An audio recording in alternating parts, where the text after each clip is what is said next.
ஓம் முருகா போற்றி போற்றி.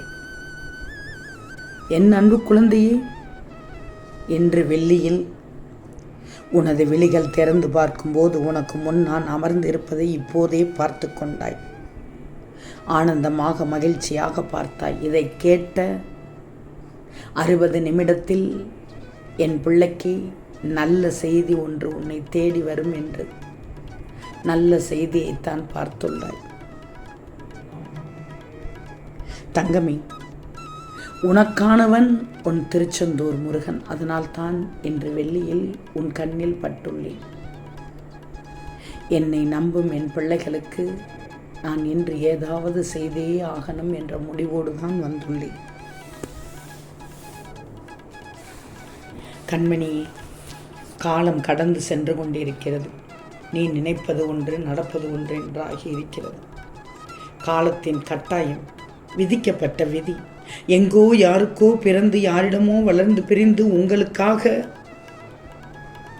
நான் இருக்கும்போது, இந்த திருச்செந்தூர் நான் இருக்கும்போது பாரங்கள் அனைத்தையும் நான் சுமக்கவில்லை என்றால் உனது நிலைமை எப்படி யோசிச்சுப்பார். உன்னை நீ படும் வேதனையிலிருந்து உன்னை விடுவிக்கத்தான் திருச்செந்தூர் முருகன் இருக்கிறேன். இந்த நேரத்தில் என் பிள்ளையிடம் சொல்கிறேன், யாரிடமும் வாக்குவாதம் செய்யாமல் இருந்துகோ. கோபத்தை தவிர்த்து விடு. ஏன்னா அந்த கோபம் தலைக்கு மேல் ஏறிவிட்டால் அடக்குவது கடினம். நிதானமாக யோசி. நிச்சயமாக என் அனுமதி இல்லாமல் எதுவுமே நடக்காது. எதையும் நெருங்க விட மாட்டேன். என் அனுமதியின்றி நீ செய்து கொண்டிருக்கும் பணி எதுவாக இருந்தாலும் அதிலிருந்து நீயாக விலக நினைக்கக்கூடாது.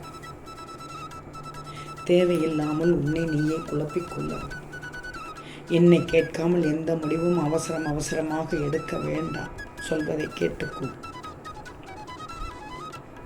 உன் வாழ்க்கையில் உன் தற்போதைய போராட்டங்கள் எல்லாம் உனக்கு பெரிதாக தெரிகிறதா? தற்போதைய நிலை உனக்கு கடினமாகத்தான் தெரியும். ஆனால் அதை நீ எதிர்கொள்ளும் பொருட்டு உன் வாழ்க்கையில் இனி வரும் காலங்கள் அருமையாக இருக்கும். இப்போதைய போராட்டங்களில் கண்ணெதிரே நிற்கும் எதிராளி என்ன தெரியுமா? உன் கர்மாதான், உன் மாயை தான், உன் விதிதான். ஏன்னா இந்த மூன்றும் உன்னுடைய வாழ்க்கையில் மட்டுமல்ல, எல்லோருடைய வாழ்க்கையில் நடக்கும் நல்லது கெட்டது தீர்மானிக்கும் பொருட்டுத்தான் எல்லோருடைய வாழ்க்கையில் இருக்கும் ஏற்றமும் சறுக்கல்களும். ஒருவருடைய வாழ்வில் உள்ள மன உறுதி அவர் போகும் பாதையின் தூரத்தை தீர்மானிக்கும். அப்படி தீர்மானிக்கும் போது எதிர்கொள்ள வேண்டிய வழி திருப்பங்கள்.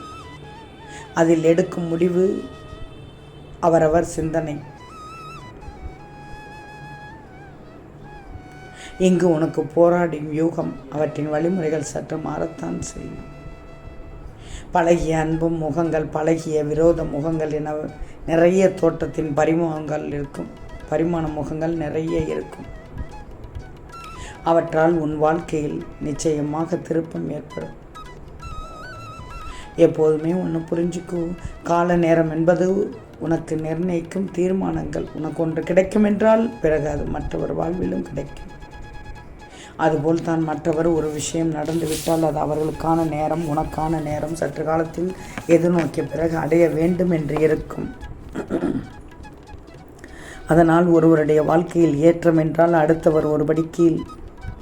அப்படிப்பட்ட நேரம் இருக்கும். பிறகு நீயும் மேல்படியில் நிற்பாய். அவரவர் வசத்தில் தீர்மானித்த அத்தனையும் அனைவருடைய வாழ்க்கையில் நிச்சயமாக ஈடேறும். வாழ்க்கை என்பது சக்கரம் தங்கம். எந்த இடம் எந்த திசை என்று குறிப்பிட்டு சொல்ல முடியாது. ஆனால் ஒன்று மேலே என்றால் இன்னொன்று கீழ் நோக்கி. இதுதானே காலச்சக்கரம் சுத்தும். ஏற்றத்தில் இருப்பவர்கள் இறக்கத்தில் இருப்பார்கள், இறக்கத்தில் இருப்பவர்கள் ஏற்றத்தில் இருப்பார்கள். இதுதானே நியதி. இதை உன் வாழ்க்கையில் புரிந்து கொண்டாலே போதும். நிச்சயமாக ஜரூராக செயல்படுவாய். நிச்சயம் நீயும் நல்ல சிந்தனைகளில் செலுத்து வாழ்வாய். எல்லோருக்கும் இதை சுட்டிக்காட்டு. உனக்கு மட்டும் தெரிந்தால் போதாது. நான் சொல்லும் அறிவுரை அதை நீ ஏற்றுக்கொண்டு உனக்கு தெரியாதவரிடத்தில் நீ இதை நிச்சயமாக சுட்டி காட்டணும், காட்டியே ஆகணும். நமக்கு மட்டும் தெரிந்தால் போதாது, மற்றவர்களுக்கு தெரியணும் நீ நினைக்கணும். எண்ணம் தான் வாழ்க்கை, எண்ணம் போல்தான் வாழ்க்கை. திறமை எல்லோரிடத்திலும் தான் இருக்கிறது, யாரிடத்திலும் இல்லாமல் இல்லை. ஆனால் எப்போது பயன்படுத்தணும் பயன்படுத்தக்கூடாது என்று நீ நினைத்தாலும் அதையும் மாற வைப்பேன். உன்னுடைய திறமை என்றால் வெளிக்காட்டு, ஆனால் உன் பிள்ளைகளுக்கு மட்டும் சொல்லிக்காட்டு. நீயாக வம்பை விலை கொடுத்து வாங்காது. மற்றவர்களுக்கு சொல்லித்தரவில்லை என்றால், அவர்களுக்கு சொல்லித்தர முடியவில்லை என்றால் குணம் அவ்வளவுதான்.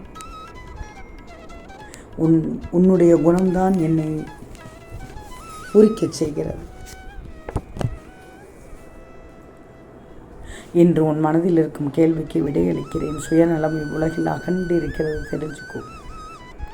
எல்லோருடைய மனதிலும் சுயநலம் இருக்கிறது. ஆனால் ஒருவருடைய சுயநலம் மற்றவர்களின் உணர்வுகளையும் மற்றவர்களுக்கு துன்பம் விளைவிக்கும் பொருட்டு இருந்தால் அது தவறே. நீ பார்க்கிறாய், ஒருவர் கஷ்டப்படுகிறார் என்று தெரிகிறது, அவர்களுக்கு உதவி செய். வேலை இருக்கிறது, எனக்கு உதவ நேரமில்லை என்று போவதுதான் உண்மையான சுயநலம். நீ அப்படி அல்ல. உன்னால் எதை செய்ய முடியுமோ அதை செய்கிறாய். உன்னிடத்தில் அப்போது எதை செய்ய முடியாதோ அதை செய்யவில்லை, அவ்வளவுதான். என் பிள்ளை மனசு வைத்தால் நடக்கும் என்று சொல்வார்கள், அதுவும் தப்பு.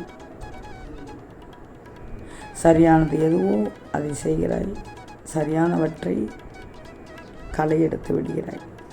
இந்த இடத்தில் அது அவர்களுக்கு தேவையில்லை என்று தள்ளி வைத்து விடுகிறாய். உனது பிரச்சனைகள் என்னவானால் என்ன, நீயும் அனைத்தையும் கடந்து போகத்தானே பிறந்திருக்கிறாய். கஷ்டப்பட்டாலும் சுகத்தை அனுபவித்தாலும் அது உன் கர்மவினை பலன் என்பதை காட்டுவேன் நான். நீ எதை பற்றியும் கவலைப்பட மாட்டேன் என்பதை மட்டும் தீர்மானமாக வச்சுக்கோ. இனி எப்படி இருக்கப் போகிறாய் என்பதை பற்றி மட்டும்தான் நீ யோசனை செய்யணும்.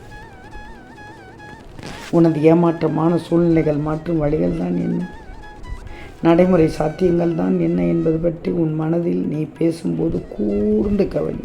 அது உன் ஆன்மா. உனக்கு சுகமும் கிடையாது, துக்கமும் கிடையாது. சில விஷயங்களில் உனக்கு காரணம் தெரியாது, இது ஏன் எதற்கு என்று. ஆட்டி வைப்பவன் நான் தான், என்னை நம்பு. உன்னை ஆட்கொள்பவனும் நான் தான். அதற்கு காரணம் நீ வெறும் கருவிதான். உன்னை ஆட்கொள்வதும் ஆட்டுவிப்பதும் நானே. என்னை நம்பு, நீ நிச்சயமாக கரை சேருவாய். நன்மை விளையும் என் பாதுகாப்பில் நீ உள்ளாய் என்றும், நிறைவான மகிழ்வோடு கூடிய விரைவில் நிம்மதியாக வாழ்வாய் என்றும் உறுதியளிக்கிறேன்.